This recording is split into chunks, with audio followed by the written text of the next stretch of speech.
While Kevin and I were at the Southeast Adventure Vehicle Expo, we met up with friends and they were kind enough to give us a tour of their van. So since we're here with our friends Alice and John, I thought I would let them show you their transit van. They have a transit that they built out, just like I had a transit at one time and had built out. So, do you guys want to show? Coincidentally, we were building them out at the same time. Yeah, that's kind of how we met. That's how we met, because we were surfing YouTube and found you, and we watched you to get some ideas on how we were approaching ours. So. Yeah, and we remained in communication, and now we've finally got to see each other in person. And then we bought a Jeep, and we were building out the Jeeps at the same time with similar That's crazy, stuff, coincidental so. too. Yeah. So right up you can see their upholstery is very nice, and I love the layout. They have their kitchen at the back, and they have some other interesting things going on at the back that I'll let them show you. Lots of storage space along the top here. You can see they have the swivel chair. That's really nice, makes it very spacious, right? We put in a Scopema swivel so it only raises the seat about a half an inch. And then we have this lagoon table mount on the front of this box, and we also have another one on the other side so we can move the table to different positions within the van. The table swivels around, and one person can sit in the swivel chair, and while the other sits on the sofa. And these make into your beds, right? The sofas make into beds. The sofa on the right side of the van actually pulls out by rearranging the cushions. We have two beds that are slightly over 6 feet. Okay, so the one bed on this side, this other side pulls out to convert it to another bed the same length by rearranging the cushions. Beneath the cushions, all of the surfaces for the cushions are vented with the holes, and inside it makes it lighter too. It makes it lighter, and it also allows the cushions to get ventilation so they don't tend to mildew on the bottom. Inside each cabinet, all of the cabinets in the van, it is raised a half inch off the floor to allow air to circulate inside the cabinet. Oh, that's great. So that's why the grilling in there, and so that'll hopefully keep moisture from forming mildew. The back sides of all of the cabinetry, all of the panels and everything are painted with anti-mold paint, as is all of the understructure of the floor and ceiling. And you've had this van a while now, right? We started this van in March of 21. And no issues? No issues. We bought it new. The only thing we've had to do to it is tires and oil changes. Nice. So it's been a really, really nice van. So putting this back together, just a matter of rearranging the cushions. So this slides back on top of this.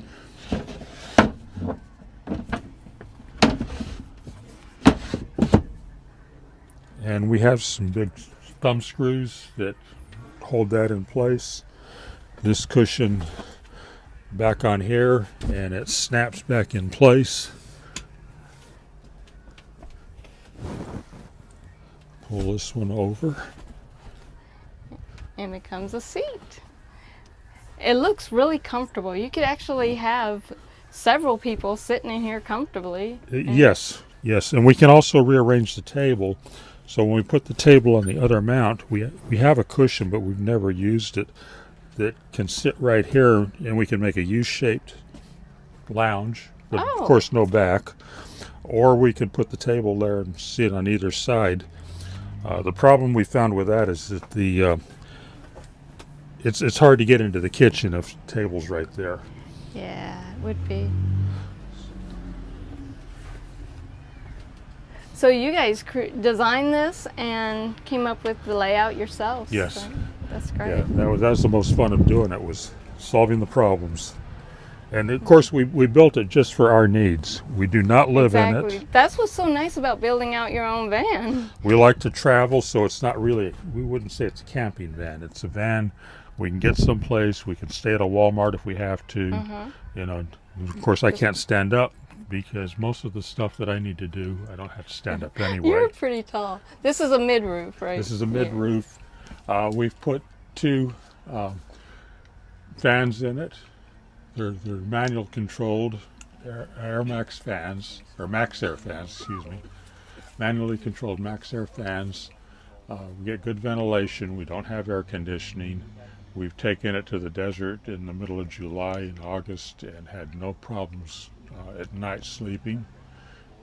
Yes. The only time we've ever had a problem at night sleeping is in the southeast. Oh, because of the humidity. The humidity and the temperature. Yeah. And the mosquitoes. So, You've got a lot of counter space here as well. we wanted a galley kitchen. My wife can obviously stand up in this, so it's not a problem with her preparing meals. There were a lot of things. We wanted a refrigerator with a freezer, although it's very small. It does hold quite a bit of stuff in it. Took us 2 years to find out we had a freezer, though. Oh, that's funny. We have pantries. Oh, nice. A lot of room. So And that's on both sides? it's on both sides. So, Wow. and then we opted not to put doors on the overhead storage. One of the problems that we saw with overhead storage for what we do is that most of the vertical space was not usable. And so, you see a lot of overhead storage that has doors on it, and they have stuff that's low like what I have there, and you can't use that space above, so And you didn't want it protruding out into the room, right? Because a lot Right. of times you see that where you just end up with this kind of alley effect in the vans, and you instead you have this nice and open. Yeah, and the other thing about we have some more drawers down here, but the other thing, getting back to the cabinetry for a second, is everything in the van can be pulled out. Nothing is actually like screwed through holes. Like, we didn't drill any holes in the van. We used insert nuts for all of the cabinetry. One of the little tricks we sort of learned when we were actually doing the cabinetry, like all of these cabinets are open to all of the cutouts that are in the sheet metal, so they're getting air ventilation from the back wherever the drawers aren't in the way. And the way we did that is we took clear plastic sheeting and put it over and traced the plastic sheeting to know where it is. I mean, some people use a scanner, and we didn't want to do that. It's too much effort. So we just traced it and then transferred it to the plywood. Everything is marine grade plywood. That I think is a point that everybody should.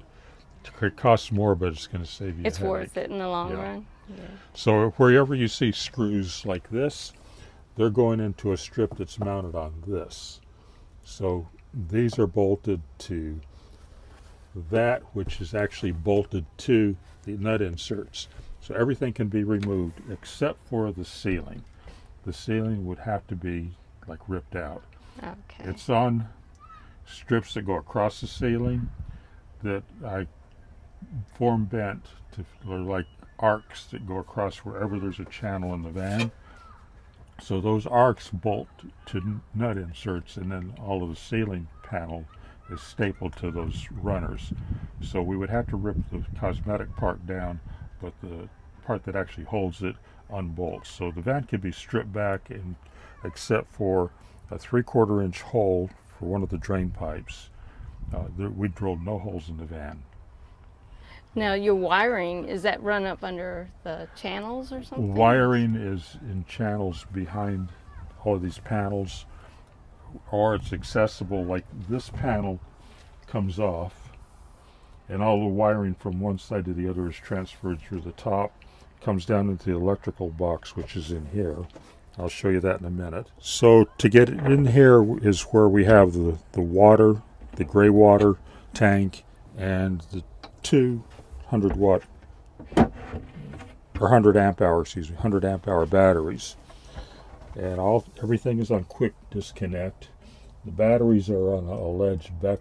People say, well, you can't mix electrical and water, which is not a good idea, but all of the water is at the bottom of it's lower than the electrical, and Look, we got a little water drip on it. You tighten something up. But this is a gray water tank connected to the sink. Pump is connected to this tank, and we opted to do that rather than storage tanks under the van, just for ease. It's easy to clean them. It's 7 gallons. That's apiece. 7 gallons, and again, it's based on your own consumption needs. Right. It's easy to refill these tanks, especially when you get to places where you have to carry a hose if you don't have something like this. And a lot of the campsites, we don't like the taste of the water. Right, So, I've been through that. yeah, so we usually, if we had to reload this on an extended trip, we usually go and buy 5 gallons of water at Walmart. Yeah, And, yeah. We don't want to mess our tanks up. So this just goes back together. Just put it in place, give it a little tap, it slides down, and then these go back in and lock it all in place. I like the knobs. They make it a lot easier for... Yeah, the little hole here is so we can turn the pump on. You just reach in here and push the button, and the pump's on. I don't have obviously not doing the faucet. She keeps dishwater in here, so she doesn't have that's good. to keep remaking it. And put this one back on real quick. Now the next compartment is the electrical compartment, and again we have the same type of knobs. This panel comes off, but it's actually like only if we have to do service work on any of the things that are attached to the panel. Otherwise, we usually access from the back. So we have again, to meet our needs, we are using only a 1,000 watt inverter. We have room to put a 2,000 watt inverter if we wanted. Then we have 2 outlets down here and 2 outlets up here. And the one that's closest to either the wall or the back door are shore power outlets, and the other ones that are internal are for the inverter. It makes it easier for us to remember them. We have under-counter lighting. Oh, that's nice. Touch it, and we have indirect I lighting really like that. along the coves. These are just LEDs, and these are I'm not sure, some kind of xenon thing. These get really hot, so we don't like to use them that much. Task lighting more than anything. Okay, and then we'll move over to this side. We built this cabinet here. We had to have something that stuck out because of what we needed to store, so this one does have doors on it. So on the inside here we have made from stainless steel door latch kits from a house. They're just screwed on there. And on this side we have a magnet like you can buy at Lowe's or Home Depot that holds these doors closed. All of the hinges that we used are piano hinges, simply because of the ease of distributing the weight, and that if we had to replace a screw, if it gets de-threaded, we can fill the hole with a toothpick and some super glue and then replace it. So And you have a bathroom in here? yeah, we have a toilet. It's not a bathroom. We don't. Like we can't take a shower or anything like that. In fact, right now it's not locked. It's supposed to sit like this, but we left that latches out. But this comes out.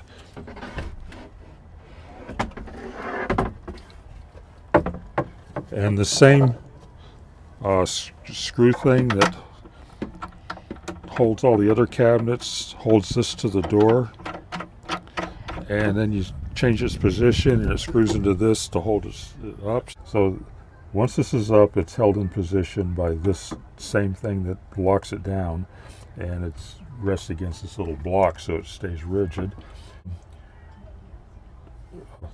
The door creates privacy. There's somebody back here, and then this door comes out. Depending on, usually when we're dead level, we can put this wherever we want it, so it could stay out here and have lower privacy as well. But at night it's dark, and it works pretty well. And then we use this area up here for, well, I think she's got some seashells sitting up there now. And sea sand back there that we use for cleaning steel pots and pans instead of that's a good Ajax. So that's the back, and then to put this down, We unscrew this. Oh, this by the way, is a Nature's Head. So it's the most expensive item in the van. And the most needed. Most needed. Yeah, so. And then this closes up here. And these knobs then go into this from the back. There's two of them. Okay. I won't do that now. Okay, so now we'll move around to the back side and we'll look at the electrical. We made a mosquito screen. This was the most difficult part of the entire design. You did it yourself? Did it myself. Didn't know how to sew. Oh, wow. But so it's magnetic. So. I would never know you made this yourself. It looks custom, like professional. All right, and then, Alice, can you come hold this back, please? I don't want to take the mosquito net down.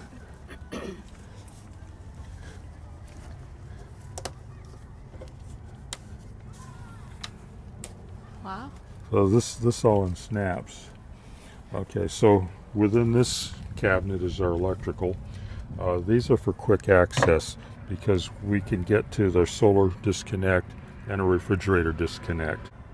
Those are just held on with magnets. This one goes to the overall electrical disconnect, so we can just reach in and close them.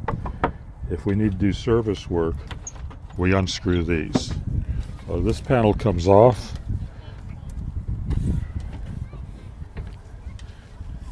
And now you can see the various components. So the batteries in the forward compartment, they come through this wall to the disconnect switch.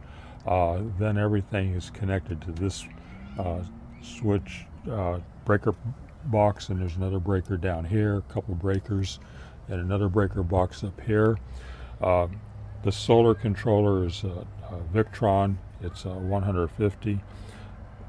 We have 400 watts on the roof, Renogy solar panels, and then we have a Renogy 1000-watt inverter. Again, we are considering changing the inverter to a 2000, but right now the 1000 fits our needs. We don't cook in the van. We use an induction cooktop, but we usually only use that when we're at a regular campsite that has shore power. So all we really run through there is a coffee maker and a rice cooker. Yeah, so if that's what's meeting your needs, there's no point in going bigger. Exactly.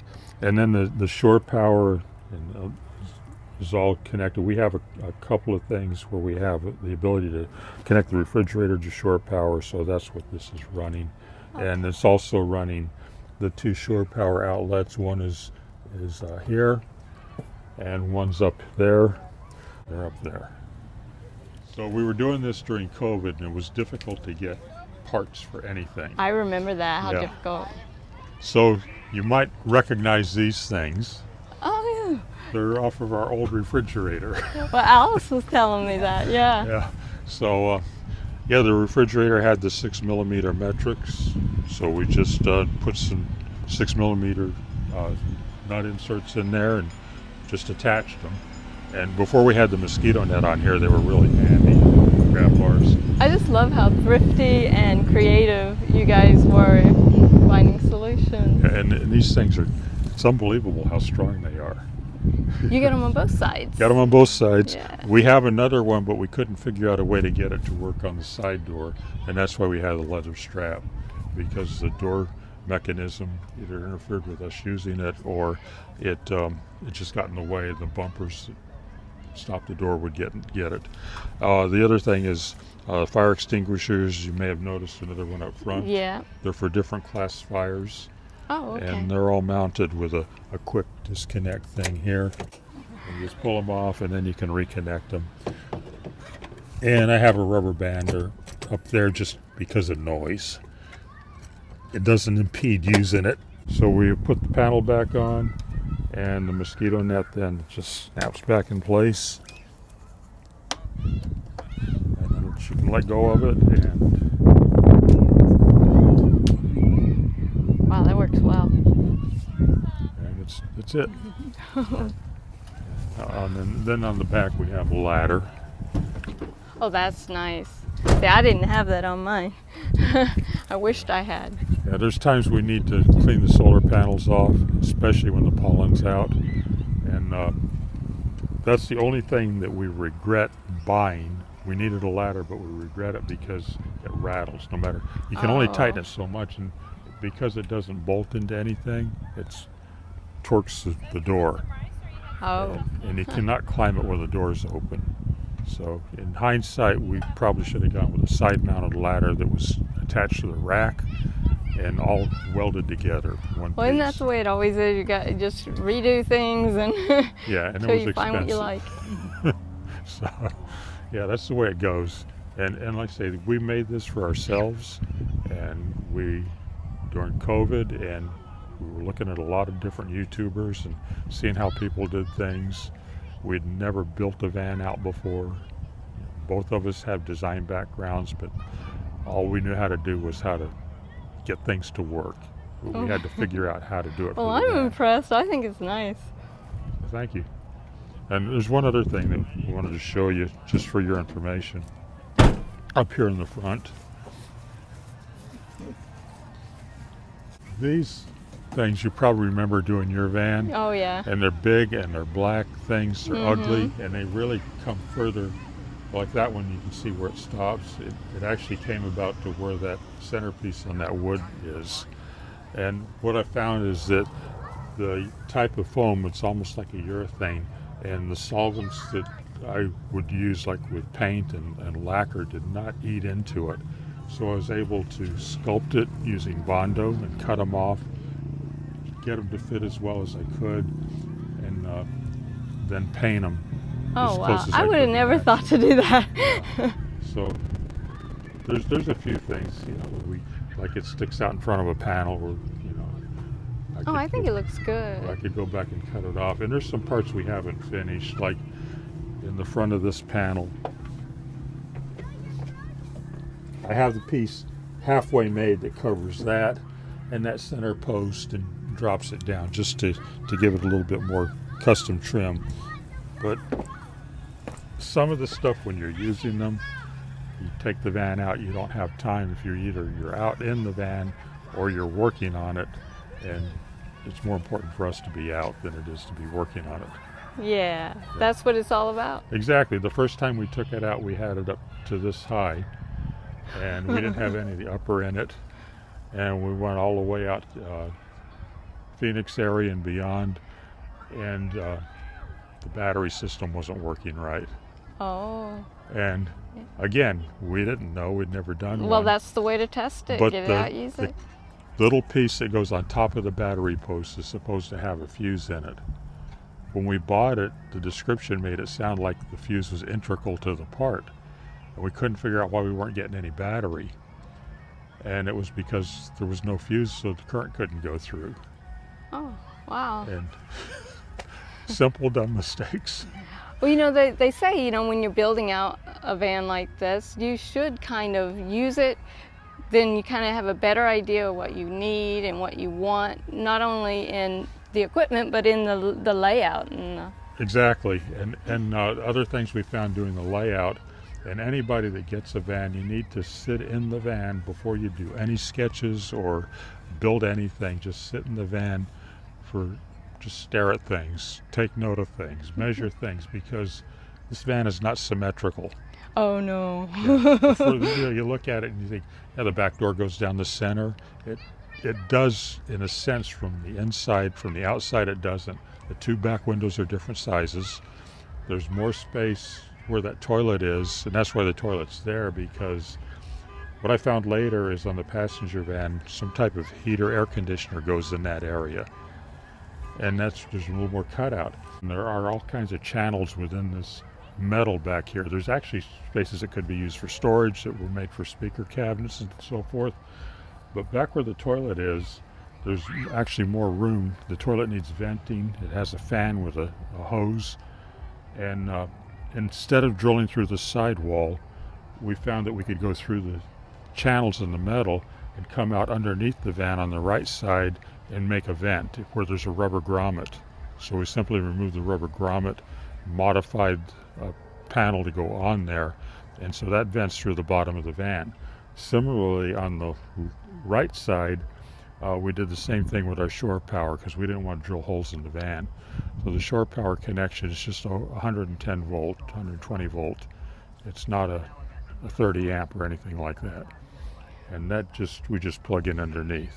And yes, we have to get down on our knees to connect it, but it's not a big deal. Usually we don't have shore power. So I know a lot of people are going to get ideas from this. I hope so. You know, we got a lot of ideas from people just looking at YouTube, and it helped us quite a bit. And I think what we're seeing here are some very original ideas, so I'm really happy to see it. Thank you. But the big thing is it takes longer than you think. It's going to cost more money than you think. And at times it can be really frustrating. Yeah. But it's worth it. The reward's worth it. Yeah. So hope you enjoyed it. So the tires, did you do something different with those? It had the original cargo tires on it, and they were only 2-ply tires. And there were several places we wanted to go, like Chaco Canyon, Beastie, Badland, and the 2-ply tires just you wanted something that could handle that kind of terrain. So we ended up just recently, we put these Vulcan, they're 6-ply AT tires, and we went ahead and put rims on it at the same time. They look good. Then the other thing we did, just cosmetically, the bottom of the right here, all the way back on both sides, is usually white. Oh yeah, mine was white. And we just didn't like it, so I sprayed them with that removable film paint, and it's supposed to take it off in a year. It's been on there almost 3 years, so it's holding up. It's holding up. The other thing we did, just because we didn't like the fact that everything's black here, and the factory leaves the hinges white. Those details make a difference. Yeah, it was amazing. Just 10 minutes masking it off and spraying it.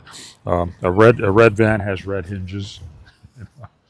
So, and otherwise the van is completely stock. So I hope you guys enjoyed seeing their van as much as I did. I'm so impressed by them, and I'm so happy to have finally met them. Yeah. Alice and John, and I'm trying to convince them to start their own YouTube channel because the work, y'all don't just have a van, you have the Jeeps, like you said, and and we've built trailers. And, and these guys have skills. So I hope you enjoyed it, and tune into my channel, give this video a thumbs up if you liked it, and I'll see you next time. Bye guys. Bye.